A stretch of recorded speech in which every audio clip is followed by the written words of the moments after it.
Have you ever wondered what separates the people who can still walk, climb stairs, and move with confidence at 100 years old from those who can barely stand at 70? It's not genetics. It's not luck. It's something far more accessible than you've been led to believe. And the worst part? Most of us are actively doing the opposite of what keeps us balanced, strong, and independent for life. I'm Dr. Yamamoto, a physician who has spent the last 40 years studying longevity patterns in Japanese populations, particularly those living past 100.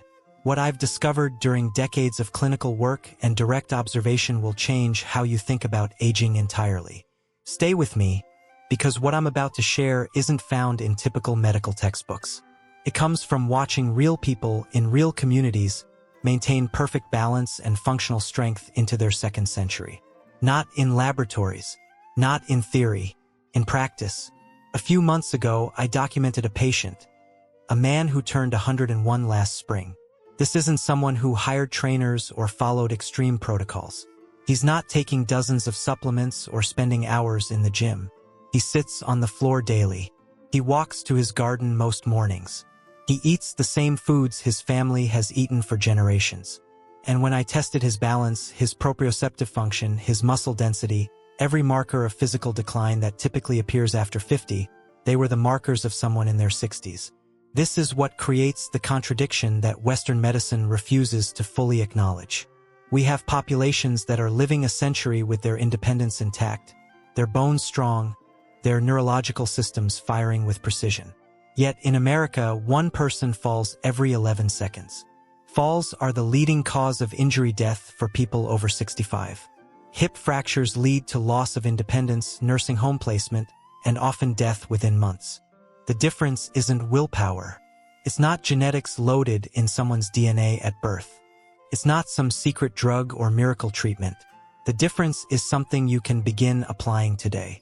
Something your body already knows how to do if you give it the right conditions.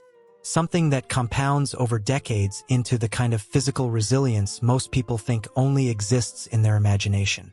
What you're about to discover over the next minutes is the complete picture of how this Japanese man, and thousands like him, maintain balance and functional independence that should be shocking to us, but somehow isn't. We know the answer. We've always known it. We just haven't organized it in a way that made sense. The balance system in your body isn't broken when you reach 50. It's been systematically starved. It's been denied the specific nutrients it requires. It's been locked in positions that weaken it. It's been fed foods that create inflammation in the exact tissues responsible for keeping you upright.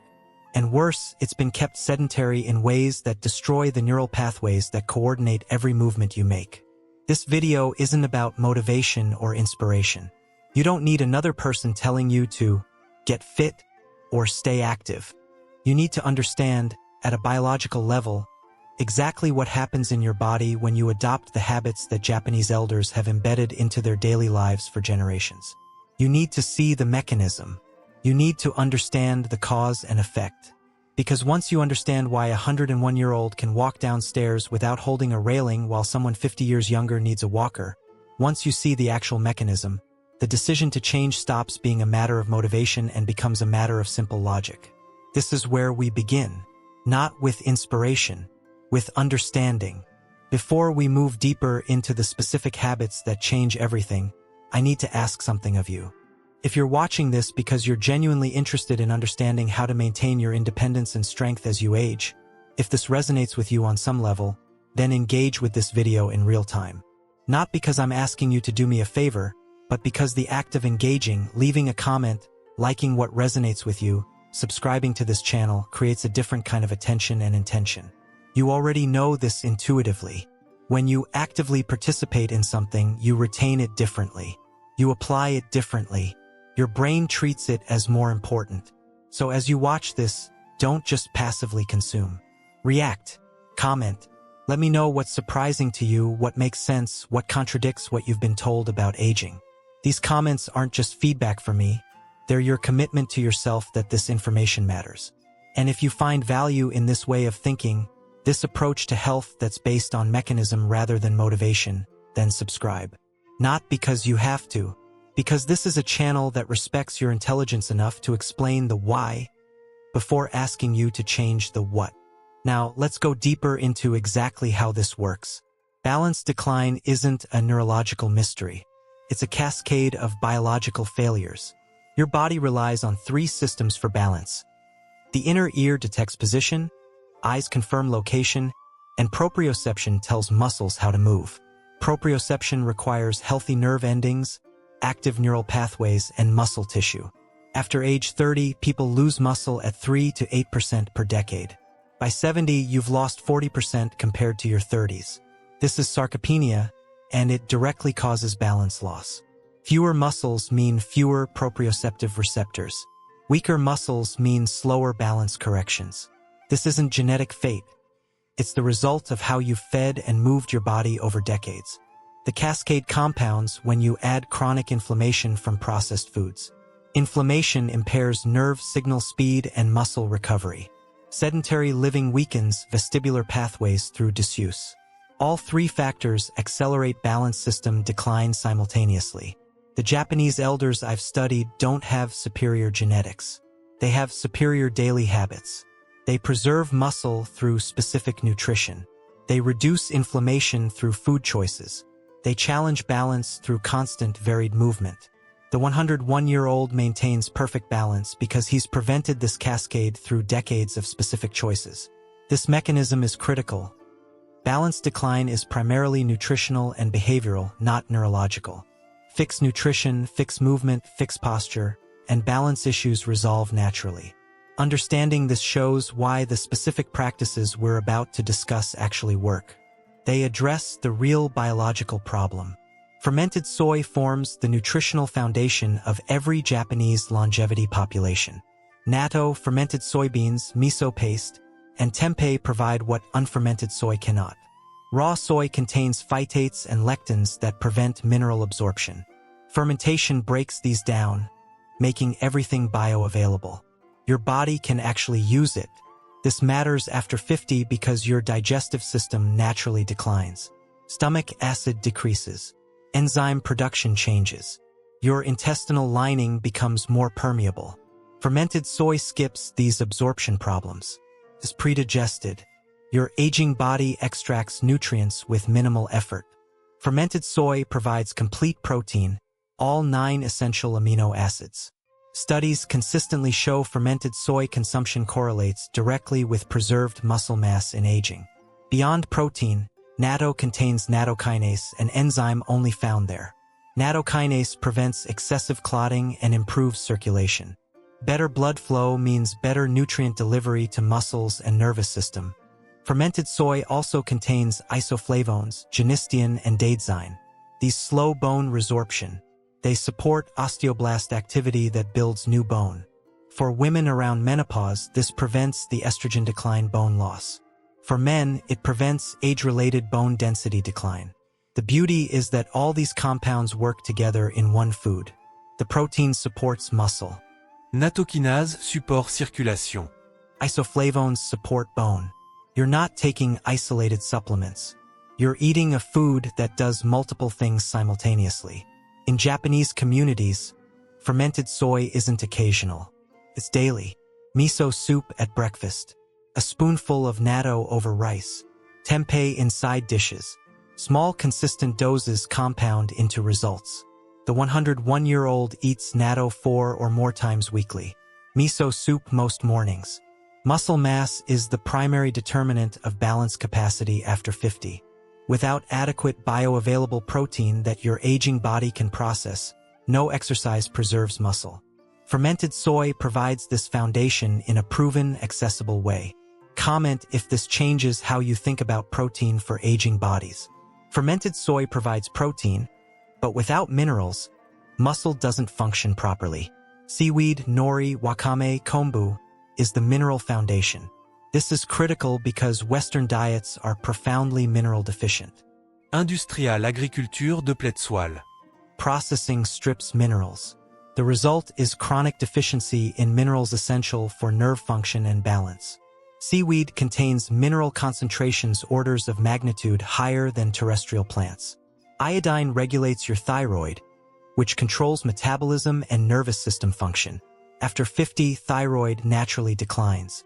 Add iodine deficiency, and your metabolism slows, your nervous system becomes sluggish, your proprioceptive processing speed decreases. But magnesium is where it gets crucial. Magnesium is involved in over 300 enzymatic reactions. It allows muscles to contract and relax properly.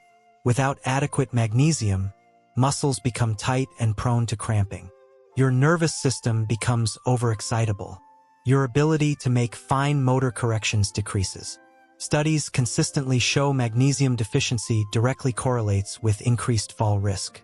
Calcium is equally important for nerve signal transmission. When calcium levels are insufficient, nerve signals travel more slowly. Proprioceptive feedback gets delayed. You can't make balance corrections as quickly. Your coordination suffers. Seaweed provides these minerals in complementary ratios. It contains calcium and magnesium together. It contains boron, which supports calcium absorption. It contains trace minerals, selenium, zinc, manganese, copper, that support nervous system function and muscle metabolism. In Japanese cultures, seaweed isn't supplemental. It's integrated into daily meals. Nori wrap sushi. Kombu forms broths. Wakame goes into soups, sometimes eaten as side dishes. The key is consistent, daily integration, not concentrated doses. The 101-year-old consumes seaweed almost daily as food, not supplement. It's simply part of meals prepared the same way for decades. Fermented soy provides protein for muscle building. Seaweed provides minerals for that muscle to function. Together they address foundational requirements for balance. But they only work if your body absorbs them. And your absorption depends on something most people overlook entirely. Type minerals matter if you're seeing the connection between mineral deficiency and balance decline. Nutrition provides building blocks, but movement determines whether you preserve or lose them. Western fitness culture says exercise is a few dedicated sessions per week. Gym workouts, structured routines, elevated heart rate, then back to sedentary life. This doesn't train proprioception properly. Japanese elders don't train proprioception in gyms. They train it through constant low-level activity throughout the day. Walking to gardens, walking to markets, bending, squatting, reaching throughout daily activities. This constant movement doesn't feel like exercise, but it preserves proprioceptive neural pathways. Your proprioceptive system requires constant stimulation. Every movement, every balance adjustment fires proprioceptive signals. Your brain reinforces the neural pathways processing them. This is neural plasticity. More use creates stronger, faster pathways. But sedentary living trains the opposite. You sit most of the day. You don't fire proprioceptive signals. The neural pathways weaken. Proprioceptive receptors in unused muscles become less sensitive. You literally lose the ability to sense your body in space because you're not practicing it daily. The 101-year-old walks approximately 2 kilometers daily. Not structured, not intense, but constant. He walks to his garden, to markets around his neighborhood. He moves through his home without assistance. Gardens, bending, reaching, stepping on uneven ground. This provides constant proprioceptive training. Compare this to someone sitting at a desk 8 hours, driving in a car, sitting at home, then walking a treadmill 3 times weekly. The treadmill is the problem. It's flat and predictable. There's no need to adjust balance. No inventera. No variación. You're not training proprioception. You're repeating emotion. Variety matters as much as consistency. Walking on flat ground versus uneven ground trains different pathways. Bending versus reaching trains different pathways. Stepping over obstacles versus flat surfaces trains different reflexes. Natural, varied movement throughout the day trains all these pathways continuously. Low-intensity daily activity is superior to high-intensity occasional exercise for balance maintenance. Daily varied movement trains proprioceptive networks in ways structured workouts cannot. Proprioceptive training requires your nervous system to be engaged. Walking while scrolling isn't engaging proprioception. Walking with awareness, noticing terrain, navigating obstacles, feeling your body's position, trains your balance system actively. The 101-year-old's routine integrates movement into daily existence. Not separated from life, it's embedded in living. No gym, no trainer. Movement is consistent and sustainable across decades. Comment if you're realizing how much sedentary time you accumulate daily. Your default resting posture determines whether you maintain or lose balance capacity. Western culture is built around sitting in chairs, desks, cars, couches, dining tables. We lock our bodies in a single 90-degree hip position for hours daily. This seems normal because we've normalized it, but physiologically it's devastating to balance. Traditional Japanese living involves floor-based sitting. Tatami mats, zabutons, seiza, natural cross-legged positions. This isn't just cultural preference. It's a movement practice preserving hip flexibility, ankle mobility, and proprioceptive sensitivity. In chairs, your hip joints flex to 90 degrees. Your knees bend the same way. You're locked in position. Hour after hour, your hip flexors adapt. They shorten. Your hip extensors weaken. Your glutes become weak. After decades, you've trained your body that sitting is normal while standing and dynamic movement feels difficult. Your proprioceptive system also adapts. It learns chair positions, not varied movement. When you suddenly need complex balance, stairs, reaching while standing, your nervous system hasn't been trained for this. Floor-based sitting changes everything. You're not locked into one position. Your legs and hips constantly shift to maintain balance. You make continuous micro-adjustments. Your proprioceptive receptors fire constantly. Your nervous system trains for variation. Seiza, kneeling with legs folded, requires active core engagement and stabilizer muscles. It stretches hip flexors over time. It opens hip joints Western sitting completely avoids. Regular seiza naturally creates hip flexibility and ankle mobility, preventing age-related stiffness. Cross-legged floor sitting further diversifies hip and knee ranges. You train your body that multiple positions are stable. You train proprioceptive networks for varied movement. Floor sitting requires constant active stabilization. Your muscles engage. Your nervous system engages. You're not passively supported by the chair. This active engagement trains muscles and neural pathways needed for balance. The 101-year-old sits on the floor regularly. His home has tatami rooms. He doesn't sit in chairs constantly. His hip joints have been exposed to full range of motion they're designed for. His hip flexors haven't shortened into the contracted state of chair-dependent aging. His proprioceptive system has trained daily through varied positions. When he stands, his hips have full mobility. His ankles are flexible. His nervous system handles dynamic position changes. He lacks the stiffness creating movement restrictions in Western aging. Hip flexibility and ankle mobility in older adults directly predict fall risk. Restricted hip range correlates with significantly higher fall rates. This restriction is behavioral, not genetic. Spend 15 to 30 minutes daily sitting on the floor. This reverses decades of hip flexor shortening. It trains your proprioceptive system that multiple positions are normal. Over months and years, this creates hip and ankle mobility, preventing falls. Comment, floor sitting, if you're intrigued by how changing where you sit affects balance and mobility. Everything we've discussed works only if your body is in the right metabolic state. This means how much you eat. Not just what, but the quantity and its relationship to nervous system function. Standard Western portion sizes are excessive. Most Americans eat more calories than needed. This isn't just weight gain, it's inflammation. When you consistently eat excess calories, your blood sugar dysregulates. You get energy crashes and spikes. Insulin remains chronically elevated, creating systemic inflammation. This inflammation directly impairs nervous system function, slows proprioceptive signaling, and impairs muscle recovery. Japanese eating is fundamentally different. Portions are smaller. Meals have multiple foods in small portions rather than one large portion. More visual and flavor variety in smaller volume. Portions provide adequate nutrition without caloric excess.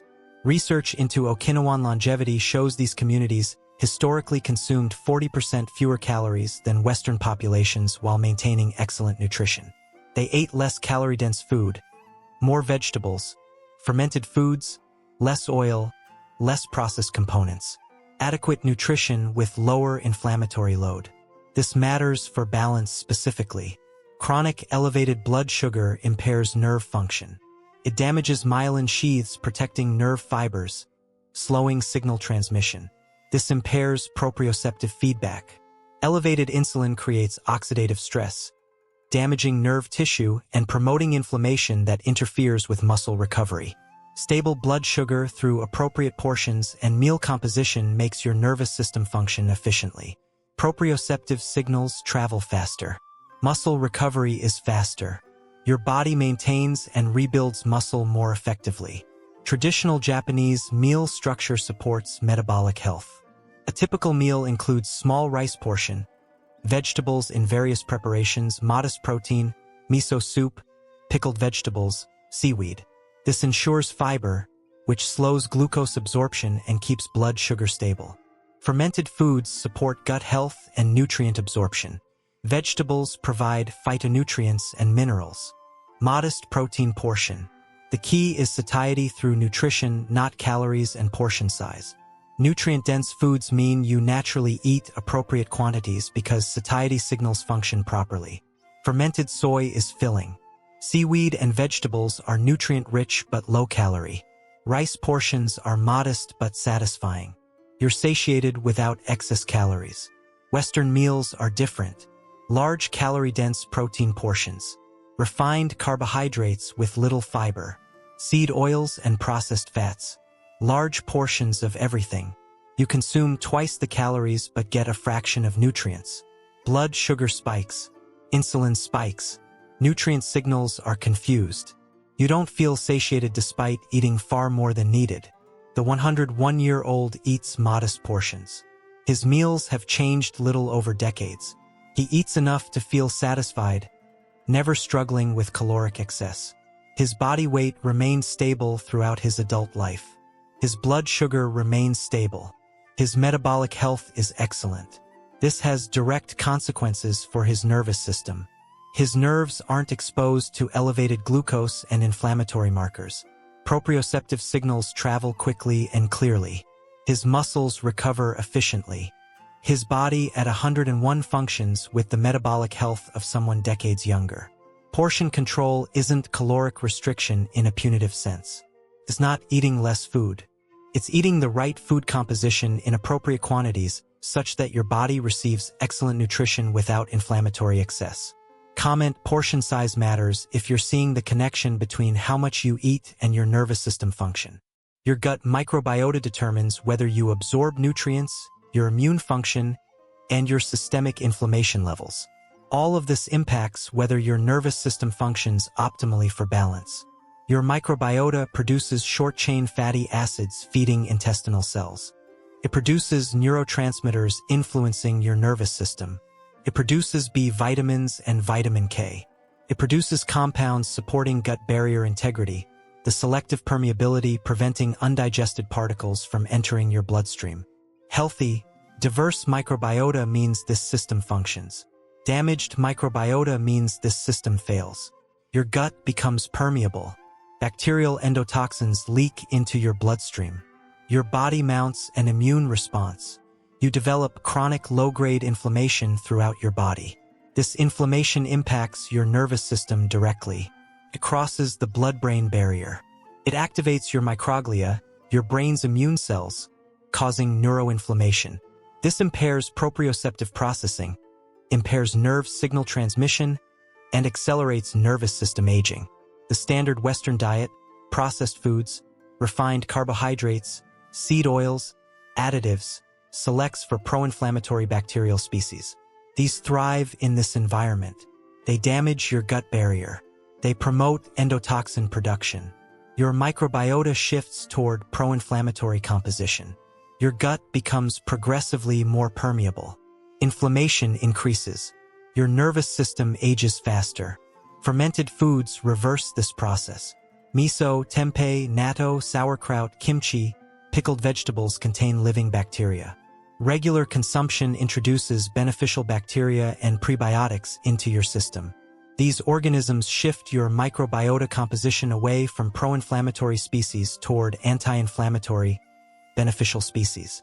Fermented foods contain compounds feeding beneficial bacteria and strengthening your gut barrier. Miso contains compounds increasing tight junction proteins, the structures holding your gut barrier intact. Regular miso consumption makes your intestinal barrier more selective and less permeable. Japanese populations consume fermented foods daily, not as supplements, as food. Miso soup at breakfast, fermented side dishes at lunch, pickled vegetables at dinner. This constant introduction continuously supports healthy microbiota. Here's what's crucial. You can eat perfect nutrition, all the protein from fermented soy, all the minerals from seaweed, all the micronutrients from vegetables. But if your gut is inflamed and permeable, you won't absorb these nutrients. They pass through and are excreted. Your body is starved of nutrition despite eating perfectly. Western patients eating well nutritionally still experience health problems because their gut barrier is damaged. Their microbiota is dysbiotic. They're not absorbing consumed nutrients. Their nervous system experiences chronic neuroinflammation from endotoxins leaking through their permeable gut. The solution isn't more nutrients. It's restoring gut health so you absorb the nutrients you're consuming. This starts with fermented foods. The 101-year-old's diet includes fermented foods at every meal. This is daily, lifelong practice. His gut microbiota is extremely diverse and populated with beneficial species. His gut barrier is strong and selective. He absorbs nutrients efficiently. His systemic inflammation is low. His nervous system is clear. His proprioceptive function is sharp. Regular fermented food consumption often requires time initially. If you've eaten processed foods for decades, your microbiota is dysbiotic. Your gut barrier is damaged. Starting fermented foods might cause increased gut activity, more gas, more movement. This is normal. Your system is shifting. Your microbiota is changing. Your gut barrier is healing. These symptoms decrease within weeks. Consistency matters. You can't eat fermented foods occasionally. You need regular consumption multiple times daily for permanent microbiota shifts. Then maintain this practice indefinitely because returning to processed foods shifts your microbiota back toward dysbiosis. The beautiful thing is minimal cost. Miso is inexpensive. Tempeh is affordable. Pickled vegetables are simple to make. You're not buying expensive supplements or exotic foods. You're eating dietary staples existing in food cultures for thousands of years. Comment gut health matters if you're realizing how critical your digestive system is to overall function and aging. Now, we've covered the primary components. Protein from fermented soy, minerals from seaweed, movement that trains proprioception, postural practices that maintain hip and ankle mobility, portion control that supports metabolic health, fermented foods that support gut health and nutrient absorption. These are the pieces. But the 101-year-old's perfect balance isn't the result of one piece. It's the result of how all these pieces work together. This is where everything connects. The 101-year-old's perfect balance isn't mysterious. It's the inevitable result of decades of specific, integrated practices that support each other. Fermented soy provides bioavailable protein, allowing muscles to be built and maintained. Without this protein, muscles deteriorate. Muscle deterioration means fewer proprioceptive receptors, weaker stabilizer muscles, reduced balance capacity. This creates falls and loss of independence. But fermented soy works optimally only if your gut absorbs it. And your gut can't absorb it if your microbiota is dysbiotic and your barrier is permeable. Enter fermented foods consumed at every meal. These foods restore gut health. They support nutrient absorption. The protein from soy actually gets utilized by your body instead of being wasted. Your muscles can be built and maintained because you're absorbing the amino acids. Now, muscles exist to move, but they only remain strong if they're used. Enter daily movement, constant, varied, low-intensity activity that trains your proprioceptive networks. This movement preserves muscle through use, prevents deconditioning from sedentary living. Your muscles are actively engaged daily. They're continuously challenged. They become stronger and more responsive. But this movement creates inflammatory demand. Your muscles create inflammation through activity. Your nervous system is under stress through proprioceptive processing. This inflammatory demand needs management. Enter mineral-rich foods and portion control. Seaweed provides minerals supporting nerve function and muscle recovery. Vegetables support recovery. Appropriate caloric intake prevents chronic metabolic inflammation from compounding activity-related inflammation into chronic systemic inflammation. Your blood sugar remains stable. Your inflammatory markers stay low. Your nervous system recovers efficiently. Your immune system isn't constantly activated by endotoxins and inflammatory markers. Your nervous system is clear. Your proprioceptive processing is fast and accurate. Now add postural practice. Sitting on the floor, assuming varied positions throughout the day. This stretches hip flexors that would otherwise shorten through chair-based living. It trains your proprioceptive system that multiple positions are stable. It engages your stabilizer muscles. It maintains hip and ankle mobility. When you stand up from this varied sitting, your hips have full range of motion. Your ankles are flexible. Your nervous system is practiced at handling position changes. You step off a curb. Your ankle has flexibility to handle the angle. Your hip has range of motion to adjust your weight. Your proprioceptive system has been trained in varied movement. Your muscles are strong from fermented soy and daily movement. Your nervous system is clear from low inflammation. You adjust your balance effortlessly. You don't fall. This is what the system creates. Not through luck or genetics, but through the inevitable result of specific daily practices that compound over decades. None of these practices are extreme. None require special equipment or rare foods or extreme dedication. They're ordinary daily practices integrated into living. Eating fermented foods with every meal, this is what you eat, not something extra. Walking daily, this is how you get around, not special exercise. Sitting on the floor, this is where you sit, not a practice you carve out time for. Moving through your home and garden, this is your daily life. The 101-year-old didn't decide at age 60 to start training for optimal balance. He didn't suddenly change everything. He simply continued practices embedded in his culture and daily life. Practices that had been there since childhood. Practices that his family, his community, his food culture all supported. This reveals that preserving balance and independence into advanced age isn't about finding the perfect exercise routine or the perfect supplement. It's about living day after day, year after year, decade after decade, in a way that supports these functions. It's about fermented soy and seaweed and vegetables and appropriate portions and daily movement and varied seating and gut health all working together to create a body that remains capable at 100 years old. The replicability is profound. You don't need to live in Japan. You don't need a special culture. You don't need genetic advantage. You need to understand this system and begin implementing it. Start with fermented soy if you're not eating it. Add seaweed. Reduce processed foods and portion sizes. Increase daily movement. Spend time sitting on the floor. Support your gut health with fermented foods. You don't have to do everything perfectly. You don't have to understand every mechanism. But understanding that these practices work together, that they create a system where balance, strength, and independence are natural outcomes of living well, changes everything. The aging body isn't mysteriously failing. It's responding exactly as it should to how you've been feeding it, moving it, positioning it, and stressing it for decades. Change these inputs and the outputs change. Maintain these inputs and the outputs remain stable even into advanced age. Comment system makes sense if you're seeing how all these pieces fit together. These are the habits. These are the daily practices that determine whether you'll maintain balance and independence for life, or whether you'll follow the trajectory of Western aging toward loss of function, falls, and dependence. The 101-year-old isn't exceptional because of something rare. He's exceptional because he's done the common things consistently. He's eaten fermented foods. He's moved daily. He's sat on the floor. He's maintained his gut health. He's controlled his portions. These ordinary practices, compounded over decades, created an extraordinary result. And this result isn't unique to him. It's available to anyone willing to implement these practices.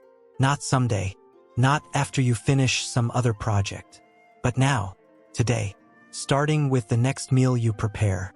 You've now seen the complete picture, the mechanism, the practices, the integration. The 101-year-old's perfect balance isn't a mystery anymore.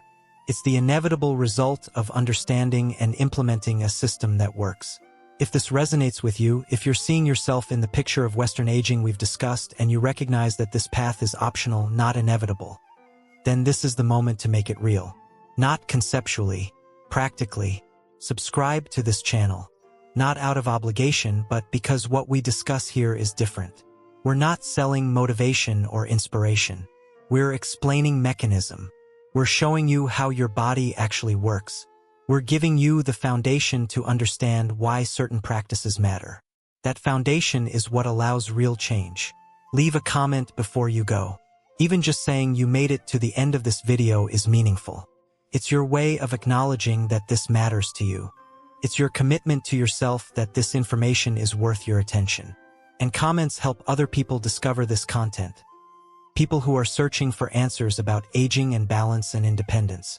Like this video if it changes how you think about balance, about aging, about the trajectory you're currently on. Like it if you see yourself 5 or 10 years ago making daily choices that are now showing up as balance problems or loss of function. Like it if you recognize that your current path isn't the only path available. And stay tuned. The next video in this series goes deeper. We're going to break down the practical implementation. We're going to talk about specific fermented foods you can access today. We're going to discuss how to transition to floor-based sitting without destroying your knees. We're going to address the specific patterns of movement that matter most for balance preservation. This is the foundation. The next part is building from it. The part where understanding becomes action. The part where you begin the transition from the trajectory of Western aging toward the trajectory that this 101-year-old man has followed. Not years from now. Starting now. Make the change. See what happens.